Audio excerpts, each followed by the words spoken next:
আজমিরি হক বাঁধনকে আমরা দেখছিলাম এবং অনেক আলোচিত হয়েছিলেন তখন, এই সময় অনেক আক্রমণের শিকার হয়েছিলেন, এখনো হন। সেদিনকার কথা যদি আমরা জানি, এক আজমিরি হক যিনি কান চলচ্চিত্র ঘুরে এসেছেন, ভীষণ জনপ্রিয়, জাতীয় চলচ্চিত্র পুরস্কার পাচ্ছেন, জাতীয় সব পুরস্কারই তিনি পাচ্ছেন, এবং যেহেতু কান থেকে ঘুরে আসা তার অনেক তখন মানে কেরিয়ারের খুব সুবর্ণ সময় চলছে যাকে বলে, কেরিয়ারের দিকে ওই সময়টা না তাকিয়ে এইরকম বৃষ্টিতে ভিজে যাওয়া এবং এরকম প্রতিবাদের ভাষা যে আমরা কিছু, এগুলো আমরা ছাত্রদের পাশে আছি, এবং ওই সময়টা আমি যেটা বলছিলাম আমার স্পষ্ট মনে আছে, ওই দিন আপনারা প্রথম শেখ হাসিনার পতন চেয়েছিলেন, ছেলেরা চেয়েছিল কিন্তু আজকের দিনে, কিন্তু ওদিনকার দিনটা অত ফলাও করে হয়নি, হয়তো ওই সময় কারো সাহস ছিল না। কিন্তু আমি যেহেতু নিউজ রুম ম্যানেজার ছিলাম, আমি জানতাম যে ওইখানে কি কি আলাপ আপনারা হচ্ছে। শুরুতে আপনার কাছ থেকে আমি শুধু জানতে চাই যে ওই যে মানে একদম কেরিয়ারের সবচেয়ে স্বর্ণ সময় পার করার মেয়েটা হঠাৎ করে কেন মনে হলো যে আমি এই জায়গায় যাব? আগের থেকেই পরিকল্পিত ছিল, কেউ উদ্বুদ্ধ করেছিল, নাকি এটা শুধু নিজের ধারণা ছিল? আমাকে যদি আসলে কোনো কিছু রাজপথে যেতে উদ্বুদ্ধ করে এবং বাধ্য করে, সেটা হচ্ছে রিয়া গোপের মৃত্যু, যেটা আমাকে ভীষণভাবে আসলে নাড়া দিয়েছে। কারণ রিয়া গোপের মৃত্যুটা ঘটেছিল ছাদে, সে খেলতে গিয়েছিল। সো আমার বাবা ছাদে আসলে যায়, তারা বিকালবেলা তাদের সময়টা কাটায় হচ্ছে ছাদে, তারা খেলতে যায়। তো আমার কাছে শুধু বারবার মনে হচ্ছিল যে ওই বাচ্চাটার জায়গায় আসলে আমার মেয়ে হতে পারতো। কারণ মানে আমরা তো কেউ রেডি ছিলাম না যে হেলিকপ্টার থেকে আসলে গুলি করা হবে এটার জন্য। সো সবাই রাস্তায় হচ্ছে একরকমের, যেটা হয় যে আমরা তো কমফোর্ট জোনে থাকা মানুষ, রাস্তায় আন্দোলন হচ্ছে, মানুষ মারা যাচ্ছে, সেটা এক ধরনের অস্বস্তি দিচ্ছে। আবার ভাবছি যে আচ্ছা আবার দমন হয়ে যাবে, কারণ যেটা আমরা দেখে আসছি এত বছর। কিন্তু রিয়া গোপের মৃত্যুটা আসলে আমাকে ভীষণভাবে মানে নাড়া দিয়েছে। আমার কাছে মনে হয়েছে যে যা হয়েছে সেটা অন্যায় হচ্ছে, আমরা জানি অন্যায়, অনেক সময় আমরা দেখেছি, কিন্তু অন্যায়টা মেনে নেওয়ার এক ধরনের কালচার আমাদের মধ্যে তৈরি হয়েছিল, যে যেই অন্যায় হোক না কেন আমরা একটু না দেখার ভান করে থাকার অভ্যস্ততায় তৈরি হয়ে গিয়েছিলাম, আমাদের সমাজ ব্যবস্থা বা আমাদের কালচার, পলিটিক্যাল কালচার যেটা তৈরি হয়েছিল। সো ওই জায়গা থেকে এক ধরনের অস্বস্তি থাকলেও মানে এই ইচ্ছাটা ছিল না যে আসলে রাজপথে গিয়ে স্টুডেন্টদের পাশে দাঁড়াবো। কিন্তু রিয়া গোপ যেদিন মারা যায়, কারণ গুলিবিদ্ধ হওয়ার পরে কিন্তু প্রায় বেশ কিছুদিন সে চিকিৎসাধীন ছিল, তারপরে মারা গেছে। যেদিন মারা যায় সেদিন আমার ধারণা 26 বা 27 তারিখ এরকম একটা ডেটে হবে জুলাইয়ের। মানে এরপরে আসলে আমার ভেতরের অস্বস্তিটা অনেক বেশি কাজ করছিল যে না, আমার কিছু একটা করতে হবে এবং স্টুডেন্টদের সাথে আমার থাকতে হবে। তো তারপরে তো আমাদের দৃশ্য মাধ্যম শিল্পী সমাজের মানে আমরা যেভাবে আসলে একত্রিত হয়েছি খুবই একদমই মানে কাকতালীয়ভাবে, আকরাম ভাই নামে আমাদের একজন ডিরেক্টর আছে, উনি ডাক দিলেন প্রথম যে আমরা কিছু আমাদের করা উচিত, এত অন্যায় হচ্ছে। তারপর আমরা এক রাতের মধ্যে আসলে ডিসিশন নিয়েছি যে মানে সেটা 30 জুলাই বা 31 জুলাই, হ্যাঁ একদমই ছিল যে আপনারা 1 তারিখে সবাই দাঁড়াবেন, মানে অনেক বেশি পূর্ব পরিকল্পিত না, একেবারেই না। মানে খুবই হঠাৎ করে আকরাম ভাই, একটা আমাদের গ্রুপ আছে, গ্রুপে উনি লিখেন যে আমি অন্যায়ের বিরুদ্ধে রাস্তায় আমরা মানববন্ধন করব, যে রাজি আছেন আমাকে একটু জানান। তো আমি গ্রুপে কিন্তু প্রথমে লিখতে পারি নাই ভয়ে, কারণ আমি জানি যে এই স্ক্রিনশটটা চলে যাবে সরকারের কারো কাছে এবং আমি অ্যারেস্ট হয়ে যাব। সো আমি ওনাকে মানে পার্সোনাল টেক্সট করি যে ভাইয়া আমি আছি, আপনি আমাকে জানায়েন, আমি যেতে চাই। তো উনি তখন আমাকে একটা কথা বলেছিলেন যে বাঁধন, আপনি যখন আমাকে পার্সোনাল টেক্সট করতে পেরেছেন, আপনি গ্রুপে এই কথাটা লিখেন যে আপনি যেতে চান, তাহলে অন্যরা ইন্সপায়ার্ড হবে। এবং অনেস্টলি আমার মানে এই অভ্যুত্থান সত্যি সত্যি যেমন ছাত্র জনতার, আমাদের মিডিয়াতেও যারা ইয়াং জেনারেশন, আমাদের যারা সিনিয়ররা আছেন, তারা কিন্তু আসলে কনফিউজ ছিলেন, তারা কিন্তু এগিয়ে আসেন নাই আসলে ওইভাবে, এসেছে কিন্তু ইয়াং জেনারেশন।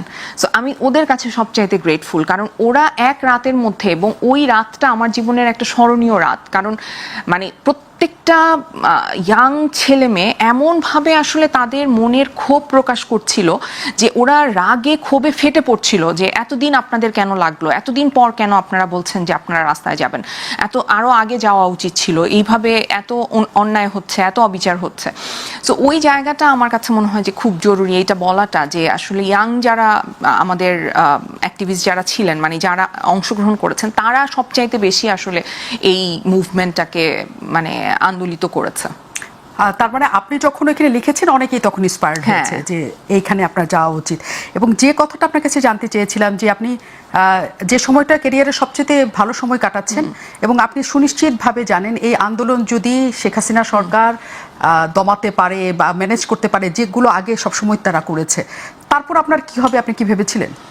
ওই মুহূর্তে আসলে আমি ভাবতে পারি নাই। এটা আমি যখন এখনো চিন্তা করি যে আসলে যদি না যেত তাহলে আমার কি হতো, কারণ মানে কিন্তু আমার কাছে মনে হয় যে আমি আসলে মানে আমার যে life journey, personal life journey, সেটা আসলে আমাকে অনেক কিছু শিখিয়েছে। তো সময়ের সাথে আমার অনেক চিন্তার পরিবর্তন হয়েছে, আমি অনেক বেশি রিফর্মড হয়েছি। সো সেই রিফর্মেশনের একটা পার্ট হচ্ছে যে আমার একটা সত্তা ছিল যখন আমি অনেক ভয় পেয়ে আসলে বেঁচেছিলাম। তো তারপরে একটা সময় পার হওয়ার পর আমি কিন্তু আসলে ভয়ের জায়গা থেকে বের হয়ে আসতে পেরেছি। আমার তখন মনে হয়েছে যে না, আমার আসলে সত্যটা বলতে হবে, আমার আসলে আমার অধিকারটা চাইতে হবে, আমার স্বাধীনতা আমাকেই রক্ষা করতে হবে। সো এই যে জিনিসগুলো, এগুলো কিন্তু আমি উইথ টাইম শিখেছি। আপনার এই কথাটা শুনতে শুনতে আমি আপনার কাছে আবার আসবো। আপনাদের যেমন একটা গ্রুপের মাধ্যমে আপনারা জানতে চেয়েছিলেন যে কে কে যাবেন, আমাদের প্রতিবাদ করা উচিত, আরেকজনেরও আরেকটা গ্রুপ ছিল, সেটা আলো আসবে এই নামে গ্রুপ ছিল, এবং সেখানেও অনেক কিছু তখন হচ্ছিল। সেই পর্বে পরে আসি। গোলাম মাওলা রনি আমাদের সাথে আছেন, আমরা আলোচনায় তাকে নিয়ে নিই। গোলাম মাওলা রনি, অনেক ধন্যবাদ, আপনি আমাদের সাথে যুক্ত আছেন। আজ আমরা যখন এই অনুষ্ঠান করেছি তখন হচ্ছে একসাথে ছাত্রদল এবং এনসিপির পৃথক দুটি সমাবেশ হয়েছে আজকে, এবং এনসিপি এবং ছাত্র দলের পৃথক সমাবেশ দু দল থেকেই বলা হচ্ছে যে এই এক দফা দাবির মধ্যে তাদের বড় ধরনের স্টেক ছিল। এই যে বলা হয়ে থাকে যে একটা মেটিকুলাসলি ডিজাইনড ভাবে শেখ হাসিনার পতন ঘটানো হয়েছে একদম 1 মাস 36 দিনের মাথায়, আপনি কি আসলেও তাই মনে করেন, নাকি মনে হয় যে এটা আসলে জনগণের যে ক্ষোভটা ছিল সেই ক্ষোভের বহিঃপ্রকাশ ছিল? ধন্যবাদ। এখানে বাদন যেটা বললেন আর আপনি যেটা প্রশ্ন করলেন, ওই যে আন্দোলনে বাঁধন বা বাঁধনের মতো এরকম অসংখ্য মানুষের যে অংশগ্রহণ, আমি তো তাকে দেখেছি বা আরও অনেককে দেখেছি, নিজেও রাজপথে ছিলাম। তারপর এই শেখ হাসিনা রেজিমের বিরুদ্ধে আমি যখন ওই দলীয় সংসদ সদস্য, সেই 2011 সন থেকেই ধীরে ধীরে ধীরে ধীরে আমি আমার কথাগুলো বলে আসছি। তো যেভাবে আমার কাছে মনে হয়েছে সেটা হলো যে যারা এই আন্দোলনটিতে সম্পৃক্ত হয়েছেন, সম্ভবত তাদের মধ্যে একটা বিপ্লবী রক্তের যেটা জেনেটিক একটা ইঞ্জিনিয়ারিং থাকে, বডির যে ইঞ্জিনিয়ারিং থাকে, ওখানে একটা বিপ্লবী কিছুটা লেখা ছিল। ফলে রাজপথে যখন তাদেরকে ডাক দিয়েছে তখন তাদের রক্তের মধ্যে এক ধরনের নৃত্য শুরু হয়ে গেছে। তারা নিজেরাও জানে না যে আমি কেন যাচ্ছি, কোথায় যাচ্ছি। এখানে একটা মানে মহাজাগতিক বলেন, বিজ্ঞান বলেন, এমন কিছু আছে যার কারণে আমার মতো, আমি ইন জেনারেল লাজুক স্বভাবের মানুষ, ভীরুতা আছে, কাপুরুষতাও থাকতে পারে, কিন্তু আমি এই সময়গুলোতে আমি দেখলাম যে কেন জানি আমি খুব সাহসী হয়ে গেলাম। এভাবে রাজপথে অনেকে নেমে এসেছিল। এখন সেগুলিকে যদি আপনি খুব ম্যাটিকুলাস বলতে চিন্তা করেন, প্ল্যান ওয়াইজ চিন্তা করেন, তাহলে যারা এই প্ল্যান করেছিল তাদের মধ্যে ডিজায়ার ছিল, এক্সপেকটেশন ছিল, ক্ষোভ ছিল, ক্রোধ ছিল, কনস্পিরেসি ছিল, দেয়ার আর ম্যানি থিংস। কিন্তু এখানে আমার যতটুকু মূল্যায়ন সেটা হলো 1000-এর মধ্যে 999.99 ভাগ মানুষ স্বতঃস্ফূর্তভাবে বিবেকের তাড়নায়, রক্তের তাড়নায়, এবং যে যার অবস্থান থেকে মনে হয়েছে যে আমাকে আল্লাহ আশরাফুল মাখলুকাত হিসেবে তৈরি করেছেন। আজকের এই দিনে যা কিছু ঘটছে, আমি এখানে বসে থাকলে দুনিয়াতেও আমি স্বস্তিতে থাকতে পারবো না, আর মরার পরে আমরা যদি আখিরাতে বিশ্বাস করি সেখানে আমাকে জবাবদিহি করতে হবে। ফলে যে যার জায়গা থেকে কিন্তু বের হয়ে এসেছে, এবং এইগুলো একটা বের হয়ে এসেছে। 2 নম্বর হলো, বের হওয়ার পর বেশিরভাগ মানুষ পাড়া মহল্লায় লুকিয়েছিল, অলিতে গলিতে লুকিয়েছিল, এবং তার একটা সুযোগ খুঁজছিল যে কেউ একটা নেতৃত্বে এগিয়ে আসুক। আমার যেমন একটা যে শুক্রবারে, সর্বশেষ যে শুক্রবারের জুমার নামাজ হলো, আমি সেই জুমার নামাজ আসলাম সায়েন্স ল্যাবরেটরির ওখানে, আমি ইচ্ছে করি একটা সেলুনে ঢুকলাম, অনেকক্ষণ বসে থাকলাম, দেখি কেউ আসে কিনা। তো কারফিউর মতো চলতেছে, হঠাৎ করে দেখা গেল যে 4-5 জন ছেলেরা আসলো, এরপর 100, এরপর 200, মুহূর্তের ভিতরে হাজার হাজার লোক সেই সায়েন্স ল্যাবরেটরিতে শুক্রবার দিন জড়ো হয়ে গেল। তো এইরকম অসংখ্য মানুষ, এখন এই যে আমার মতো একজন মানুষ যে সেলুনে বসেছিল, আমার সঙ্গে আরও 100-150 লোক বসেছিল, তারা আবার সামনে এগিয়ে আসলে, এসে এইভাবে একটা জমায়েতের মধ্যে আমি তো এখানে কোনো ম্যাটিকুলাস কোনো কিছু দেখতে পাই না। ফলে যারা এটা বলছেন সেটা কেন বলছেন, কিভাবে বলছেন, আমি এটা বলতে পারবো না। এক, দুই নম্বর হলো যে কোনো কিছু আসলে রাজনীতিতে ম্যাটিকুলাস শব্দ হয় না। রাজনীতি এমন একটা বিষয়, রাজনীতি এবং যুদ্ধ, এখানে প্রতারণা আছে, এখানে শক্তি প্রয়োগ আছে, এখানে নিষ্ঠুরতা আছে, নির্মমতা আছে। এই নির্মমতার কাছে এখানে আসলে কোনো বিজ্ঞান চলে না, এখানে পুরোটাই আসলে ম্যাকিয়াভেলির সূত্র। এখন শেখ হাসিনা যিনি ছিলেন, তার জায়গাতে আইয়ুব খান ছিলেন, একই কাজ করেছেন, হিটলার একই কাজ করেছেন, যারাই তাদের রেজিম টিকে রাখার জন্য নিষ্ঠুরতা অবলম্বন করেছেন, মোটামুটি সবাই। কিন্তু কারো বিরুদ্ধে কখনো কোনো, যারা বিজয়ী হয়েছেন তাদের কোনো ম্যাটিকুলাস ডিজাইন ছিল না। জনগণের স্বতঃস্ফূর্ত, যেভাবে ফ্রেঞ্চ রেভলিউশনের ক্ষেত্রে আপনি আজ পর্যন্ত কেউ বলেনি যে ফ্রেঞ্চ রেভলিউশনের পেছনে এরকম কোনো ম্যাটিকুলাস ডিজাইন ছিল। তারা কি ম্যাথমেটিক্স জানতেন না? সেখানে ভলতেয়া, রুশোর মতো লোক কি ছিলেন না? যখন তথ্য উপদেষ্টা বলেন যে মেটিকুলাস ডিজাইনের মাধ্যমে কোনো আন্দোলন যদি করা হয়, সেটা কিসের ভুল? কারণ বঙ্গবন্ধু যখন মুক্তিযুদ্ধের নেতৃত্বে দিয়েছেন, তার আগে যখন 69-এর গণঅভ্যুত্থান ছিল বা অন্যান্য বড় অভ্যুত্থান, সেখানে তো ডিজাইন করেই নামা হয়েছে। সেটা কেন সেটা ভুল হবে? তার মানে কি একতরফে এটাও স্বীকার করে নেওয়া যে হ্যাঁ, এটাও একটা মেটিকুলাস ডিজাইন ছিল? আসলে 69-এর গণঅভ্যুত্থান সম্পর্কে তার জ্ঞান স্পষ্ট নয়। বঙ্গবন্ধু তখন জেলে ছিলেন, মানে ক্যান্টনমেন্টে তার বিচার চলছিল, এবং গণঅভ্যুত্থানের এই বিষয়টা কোনো রকম 69-এর গণঅভ্যুত্থান আর 90-এর গণঅভ্যুত্থান তো আমি নিজে একজন ছিলাম, মানে অন্যতম একজন ছিলাম। আর এটা তো বলতে গেলে যারা এখানে এখন ডক্টর মোহাম্মদ ইউনূস বলেন, জামাতের আমির বলেন, তারেক রহমান সাহেব বলেন, এই মানুষগুলোর সঙ্গে এই যেখানে বলে বলছি ব্যক্তিগত পর্যায়ে গত 8-10 বছর যাবৎ আমার যে সম্পর্কটা ছিল, তাদের দুঃখ কষ্ট বেদনা, তাদের অভাব অভিযোগ, এই বিষয়গুলো আমার সঙ্গে তারা তো সবাই শেয়ার করেছেন 10 বছর না, আরও বেশি সময় ধরে। তো আমি তো তাদের কোনো কথাবার্তার মধ্যে এত কথা শুনছি, কোনোদিন তো ম্যাটিকুলাস কোনো ডিজাইন ডক্টর মোহাম্মদ ইউনূস তো আমাকে বলেননি কখনো। আর আমার সঙ্গে তো শফিকের একদিন দেখা হয়েছিল একটা অনুষ্ঠানে, তো শফিকের সঙ্গে ডক্টর মোহাম্মদ ইউনূসের পরিচয় আছে, শফিক তো আমাকে বলেনি। তো সেই জিনিসগুলো এখন হয় কি, আমি আপনার অনুষ্ঠানে দেখতেছিলাম যে সময় মানুষকে কতটা পরিবর্তন করে। এই যে নাহিদ, পাটোয়ারি, আসিফ মাহমুদ, সজীব ভুঁইয়া, ওরা যখন ওই গত বছর এই সময়টাতে ছিল, তাদের দেখে মনে হতো বিপ্লবী। তাদের পোশাক আশাক, চাল চরণ, শরীরের যে মাসেল, গালের যে চোয়াল, সব কিছুর দিকে তাকালিয়ে মনে হতো যে এরা বিপ্লবী, এরা কিছু। কিন্তু এখনই 1 বছরের ব্যবধানে আপনি ওই ছবিগুলো এনে দেন, সে মোটা তাজা, সারা শরীরে থলথলে মাংস, এবং তাদের কণ্ঠের মধ্যে লোভ লালসা, পিছনে অসংখ্য বদনাম, গত 1 বছরের, সব মিলিয়ে সেই বিপ্লবের পুরো চরিত্রটা কিন্তু নষ্ট করে দিয়েছে, যেটা ওখানে রইল। ফলে এখন আপনি যদি বর্তমান জমানাতে আজকের এই 2025 সনের এই যাকে বলা হয় আগস্ট মাসের 3 তারিখে বিশ্লেষণ করেন, এটা একটা ভিন্ন প্রেক্ষাপট। এটাকে নিয়ে আপনাকে মন্দ কথা বলতে হবে। আর যদি আপনি সেই 2024 সনের যাকে বলা হয় এই দিনটার কথা চিন্তা করেন, বলতে হবে যে বাঙালি তার 1000 বছরের মধ্যে যে কয়বার জেগে উঠেছিল, সে কয়বারের মধ্যে অন্যতম ছিল সেই 2024 সনের সপ্তাহখানেক সময় এটা ছিল। আর যে সময়টাতে বাঙালি সফল হয়েছিল, শুধু জেগে ওঠা নয়, আমরা বহুবার জেগে উঠেছি, কিন্তু আমরা সফল হতে পারিনি। হ্যাঁ, এবং আমরা ওই খুব অল্প সময় আমরা সফল হয়েছি। তো আমরা সেই সফল হয়েছিলাম বাঙালির সেই সময়টাতে। আর যেটা হলো যে 18 কোটি মানুষকে, আমার কাছে মনে হয় দ্বিতীয় বিশ্বযুদ্ধের সময়ও কোনো একটা নির্দিষ্ট ক্ষেত্রে একসাথে 18 কোটি মানুষকে, এবং আমাদের এই 18 কোটি মানুষের সঙ্গে পশ্চিমবঙ্গের মানুষও কিন্তু যুক্ত হয়ে গিয়েছিল, অর্থাৎ ওখানে আরও প্রায় 10-12 কোটি মানুষ, বাংলা ভাষাভাষী মানুষ। এরপর আমাদের সাথে যে সকল বন্ধু রাষ্ট্র রয়েছে, বাংলা বুঝে না কিন্তু পাশাপাশি যেমন আসাম, ওই যে 7 সিস্টারে, তারাও কিন্তু এই আন্দোলনের সঙ্গে সম্পৃক্ত হয়ে গিয়েছিল। এবং আমরা ভারতকে যতই সমালোচনা করি না কেন, মানে ভারতের যে সাউথ ব্লক আছে বা নর্থ ব্লক আছে কিংবা এলিট শ্রেণী আছে, তারা কিন্তু এই মানে আমাদেরকে সমর্থন দিয়েছিল। ফলে কি হলো, আমি ইতিহাস নিয়ে যতটুকু পড়াশোনা করেছি, আমার কাছে মনে হয় অ্যাটলিস্ট 50 ক্রোর 50 কোটি মানুষ একসঙ্গে এই আন্দোলনের পক্ষে তারা দাঁড়িয়েছিল। মানে বাংলাদেশের 18 কোটি আর বাইরের কথা বলছেন, দেশের বাইরে সব জায়গা থেকে। এবং পৃথিবীর ইতিহাসে একসাথে 50 কোটি মানুষ মানে 2 সপ্তাহ ধরে কোনো একটা বিশেষ বিষয়ে ঐক্যমত ধারণ করেছে, এবং বিজয় লাভ করেছে এরকম আমি দেখিনি। কিন্তু দুর্ভাগ্য যে আমরা সেই জিনিসটা এখন পর্যন্ত ভালো রাখতে পারিনি। ওইখানে অনেক আপনি যেটা বলছেন সমালোচনার জায়গা তৈরি হয়েছে, সেটা আসবো আমি পরের পার্টে। শুধু একটা প্রশ্ন রেখে যাই যে কোনো আপনি বলছেন রাজনীতিকে কখনো মেটিকুলাস ভাবে ডিজাইন করে কোনো জায়গায় পৌঁছানো যায় না। বাংলাদেশের রাজনীতিতে একটা উল্লেখযোগ্য ঘটনা হচ্ছে যে আপনি যদি একটা লাশ ফেলতে পারেন তাহলে রাজনীতি যেদিকে আপনি নিয়ে যেতে চান সেদিকে যাওয়া সম্ভব হয়। লাশের রাজনীতি বাংলাদেশে একটা ভয়ঙ্করতম রাজনীতি, আপনি রাজনীতিবিদ হিসেবেও জানেন।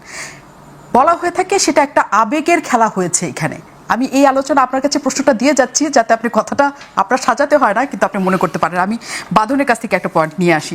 বাঁধন, যে কথাটা আমরা বলছিলাম যে হ্যাঁ ওই সময় আপনি গিয়েছেন, আপনার মাথায় কিছু ছিল না, আপনি চেয়েছেন যে একটা ছোট বাচ্চা এরকম করে মারা যাচ্ছে, অনেক বাচ্চা মারা যাচ্ছে, আপনি এখানে প্রতিবাদ করেছেন আপনার কেরিয়ার কি হবে। এবং সেটার সাথে দেখেন শুধু যে রাস্তায় মানুষকে মারছে এরকম না, গণগ্রেফতার হচ্ছিল, ইন্টারনেট শাটডাউন হচ্ছিল, এবং কন্টিনিউয়াসলি সরকার পক্ষ থেকে মানুষকে মিথ্যাচার করছিল।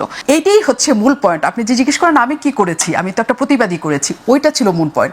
এবং কেন কিভাবে এটা হয়েছে, টাকার বিনিময়ে নাকি টাকা ছাড়া, এবং স্নাইপারদের দ্বারা গুলি করে লাশ ফেলা হয়েছে যে কথাটা বলা হয়ে থাকে, ফেলে ওইটাকে একটা ইমোশনাল জগৎ তৈরি করা হয়েছিল, এই ধারণাও তো আছে। সেটাও কতখানি লাশের রাজনীতি এই দেশে খুবই বড়, যে কোথাও যদি একটা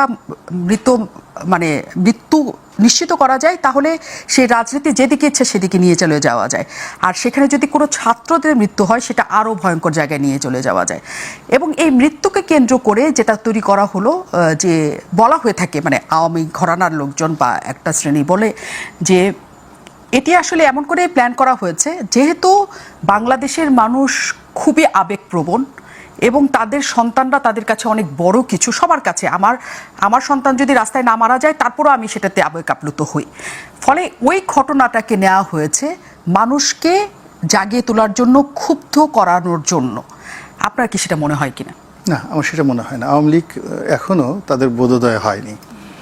এত অধঃপতনের পর এবং এত দুর্বিপাক, ন্যাচারাল ডিজাস্টার বলেন আর মানব সৃষ্ট ডিজাস্টার বলেন, মূলত আওয়ামী লীগের যে পতনটা তো ঘটেছে আল্লাহর গজবে, এতে কোনো সন্দেহ নেই। আর এই গজবের সঙ্গে মানুষের সৃষ্ট গজব তো আছে, কিন্তু সেটা খুব অল্প পরিমাণ। এই সময়ের পরে মানুষ এরকম বিপদে পড়লে সাধারণত মানুষের মধ্যে একটা আর্ত উপলব্ধি হয়। তো দুর্ভাগ্যজনক হলো যে আওয়ামী লীগের মধ্যে সেই আর্ত উপলব্ধির যে জায়গাটা আমি দেখতে পাচ্ছি না, যেটা আমাদের রাজনীতির জন্য আগামী দিনে খুবই একটা অশনি সংকেত। পরিবর্তন হচ্ছে না। আপনি গিয়ে দেখুন বিএনপি এখন আপনি তাকে বলতে পারছেন না যে দেয়ার ওয়াজ এ খাম্বা, দেওয়ার যে হাওয়া ভবন, that was a bad term. তারা বলতেছে না, ওই বিষয়টা তারা স্বীকার করছে না। আপনি যদি জামাতের কথা চিন্তা করেন, তারা বলবে যে না, ৭১ আমরা যেটা করেছিলাম সেটা ঠিকই করেছিলাম, ঘুরিয়ে পেঁচে কথাবার্তা বলে। আবার আমরা বাচ্চা ছিলাম। আবার এখন দেখেন এত বড় একটা দুর্ঘটনা। আপনি ধরুন আওয়ামী লীগ যে কথাগুলো বলতে চায় যে ম্যাটিকুলাস ডিজাইন অনুযায়ী বিভিন্ন জায়গাতে ব্রাশ ফায়ার করে, স্নাইপার রাইফেল দিয়ে ছেলে মেয়েদেরকে মেরে, বালকদেরকে মেরে তারা একটা পাবলিক সেন্টিমেন্ট তৈরি করেছে, ভালো কথা। কিন্তু যেগুলো সাবেক স্বরাষ্ট্রমন্ত্রীর কথা মতো যে ঘটনাগুলো ঘটেছে, যেভাবে লাশ পুড়িয়ে ফেলা হয়েছে, যেটার ভিডিও ফুটেজ রয়েছে, এটা তো জামাতের লোক করেনি, এটা তো বিএনপির লোক করেনি। সাভারে যে ঘটনাগুলো ঘটেছে, ঢাকাতে যে ঘটনাগুলো ঘটেছে, ট্যাঙ্ক ভরে ভরে, সেই গাড়ি ভরে ভরে, বস্তা ভরে ভরে লাশ পুড়িয়ে যে ঘটনা ঘটিয়েছে, তার জন্য কি আওয়ামী লীগ অনুশোচনা করবে না? এটা কি ধরনের কথা? তো যার জন্য আমি আমার ক্ষুদ্র অভিজ্ঞতা যেটা বলি যে লাশের রাজনীতি সব জায়গাতেই সেন্টিমেন্টাল এবং এটা রাজনীতিতে উত্তেজনা তৈরি করে। কিন্তু ম্যাটিকুলাস ডিজাইনে সেটা সরকার হোক কিংবা বিরোধী দলের হোক, তারা লাশ ফেলে জীবনে সফল হয়েছে আমি এরকম সিঙ্গেল উদাহরণ দেখি না। যদি তাই হতো তো মুসলিনও তো সফল হতো, হিটলারও তো সফল হতেন।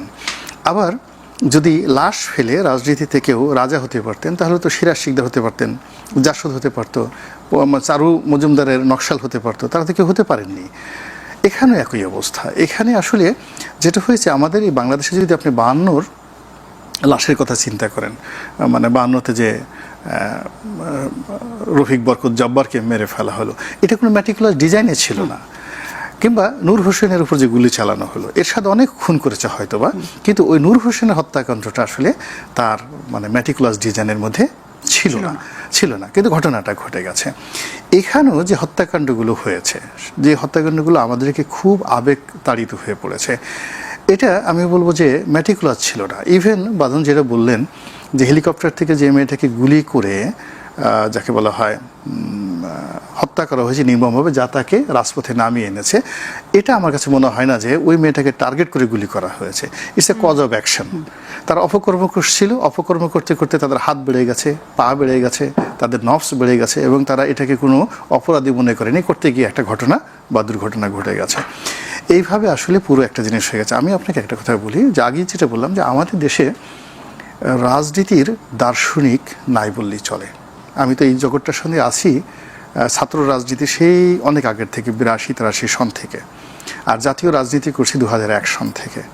এই সমাজের এমন কোনো লোক নেই যারা বড় রাজনীতিবিদ যাদের সঙ্গে আমার সম্পর্ক হয়নি। কিন্তু পলিটিক্যাল ধর্মতত্ত্ব, যেটাকে বলা হয় থিওলজি, আর পলিটিক্যাল ফিলসফি, বিশ্বাস করেন কারোর মধ্যে এই দুটো টার্ম আপনি জিজ্ঞাসা করেন যে what is political theology and what is political psychology and philosophy, শীর্ষ নেতৃবৃন্দ যারা আছে আপনাকে যদি আধা ঘন্টা এখানে কথা বলতে পারে, আমার এই দুটো হাত আপনার এখানে, আপনি এখানে হাতুড়ি দিয়ে পিটিয়ে আমার 2-3টা আঙ্গুল ভেঙে দেবেন।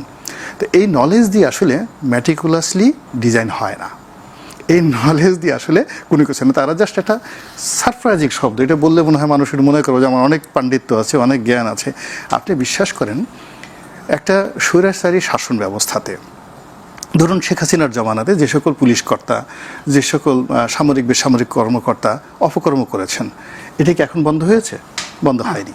আচ্ছা, তাহলে ওই যে পুলিশের আইজি রাজবন্দি, সমস্ত বড় বড় কর্মকর্তারা পালিয়ে বেড়াচ্ছে, এই 1 বছর আগে ঘটনার পরে এই লোকগুলো এই কাজ কেন করে? অবাক করার ব্যাপার হলো, এই যে স্বৈরাচারের অধীনস্থ যারা লোকজন, তারা কেন বারবার একই ভুল করে, এটা নিয়ে 1943-তে একটা গবেষণা হয়েছে। এবং জার্মানির যখন হিটলার পাওয়ারে, তখন বোন হোয়েমার নামক একজন খুব বিখ্যাত দার্শনিক ছিলেন, তাকে অ্যারেস্ট করা হলো। অ্যারেস্ট করার পর তিনি জেলখানাতে গিয়ে দেখলেন যে কোনো কাজ নেই, করবো না, তার রাজনীতি একটু চিন্তা করি।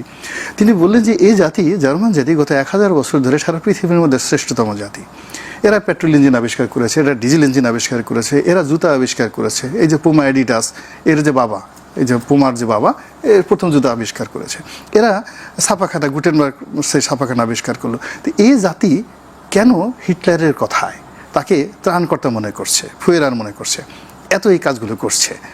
তো তিনি এটা নিয়ে একটা গবেষণা করলেন। আবার তার এই গবেষণার প্রেক্ষিতে ইয়েল বিশ্ববিদ্যালয়ে 1960, মানে 43 সনে উনি যেটা দার্শনিক তত্ত্ব বের করলেন, যেটা গণমূর্খতার থিওরি, অর্থাৎ জনগণ যখন খুব ব্যাপকভাবে বেকুব হয়ে যায়, তখন এই স্বৈরাচারী শাসকরা করে কি, যাকে বলে তারা এই জনগণকে বোকা মনে করে, এবং জনগণের চিন্তার দরজা বন্ধ হয়ে যায়, সাহস শক্তি বন্ধ হয়ে যায়। বিপ্লব যেটা করেছে, ও কিন্তু ওনার সেম বুদ্ধি ছিল, কিন্তু তার যে চিন্তার দরজাটা একটা দুর্ঘটনায় খুলে গেছে। কিন্তু এর আগের পর্যন্ত কিন্তু সে তার গ্ল্যামার নিয়ে চিন্তা করেছে, ব্যক্তিগত স্বার্থ নিয়ে চিন্তা করেছে। আপনি যে ওকে একটা প্রশ্ন করলেন এর আগে, যে তাকে 10 কোটি টাকা দেওয়া হয়েছে কিনা, দেখেন এই ব্যাপারে একটা দার্শনিক আছে। দর্শনটা শোনার আগে তার কাছ থেকে শুনে আচ্ছা, আসি। না আমি জাস্ট তাকেই করে দিই, সে কি বলবে, এটা খুব ইম্পর্টেন্ট, সে যেন মিস না করে। এর কারণটা হলো যে যারা গ্ল্যামারের মধ্যে থাকে, অর্থবিত্ত, টাকা পয়সা, ভোগ বিলাসের মধ্যে থাকে, এরা খুবই স্বার্থপর হয়, ভীষণ রকম স্বার্থপর হয়।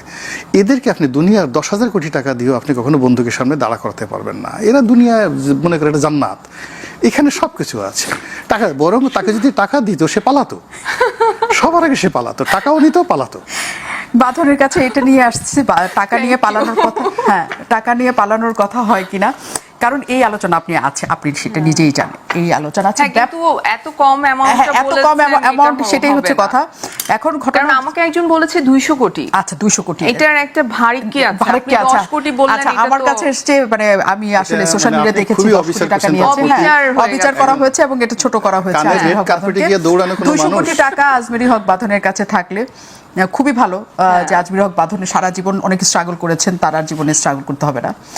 যে জটিলতাটা আসলে আপনাকে নিয়ে তৈরি হয়েছে, সেটা হচ্ছে আওয়ামী লীগ আমলে যারা বড় হয়েছে তারা হচ্ছে আওয়ামী লীগের প্রোডাক্ট। মানে আমি সাদাসিধেভাবে, আমি এতদিন 1 বছরে যা কিছু বুঝলাম, আওয়ামী লীগের আমলে বড় হওয়া মানে আওয়ামী লীগের খেয়ে পড়ে বড় হয়েছে।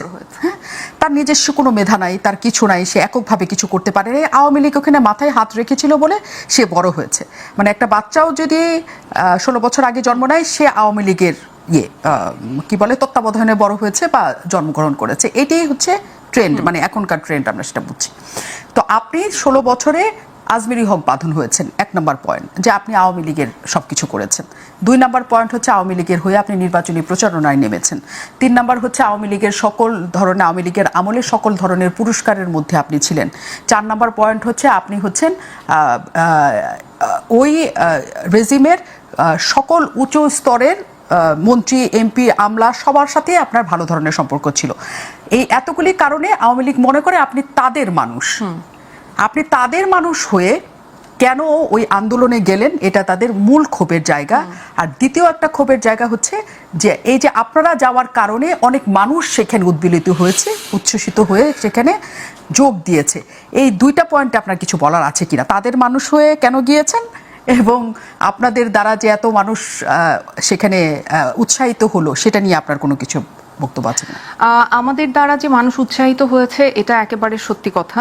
সেটা আমি রাস্তায় যেহেতু ছিলাম আমি জানি, কারণ মানুষ এসে এসে আমাকে বলে গেছে। ইভেন কিছুদিন আগে আমার একটা সিনেমা রিলিজ হয়েছে ঈদে, আমার সিনেমা দেখতে আসছে মানুষ, তারা সিনেমার কথা যেরকম বলছে আমাকে এসে এটাও বলে যাচ্ছে যে আপু আপনি যখন গিয়েছেন তখন আমাদের ভেতরে ওই সাহসটা এসেছে, আমাদের মনে হয়েছে যে আপনি মোশাররফ করিম, সিয়াম, মানে যেটা হয় যে আমাদেরকে তো মানুষ পর্দায় দেখে। ভাইয়া যেটা বললেন যে এই মানুষগুলোকে আপনি মানে কোটি কোটি টাকা দিয়েও আসলে কথা বলাতে পারবেন না, বিকজ আমরা কমফোর্ট জোনে থাকি। আমরা তো আসলে যখনই থাকি না কেন আমাদের তো একটা কমফোর্ট জোন আছে।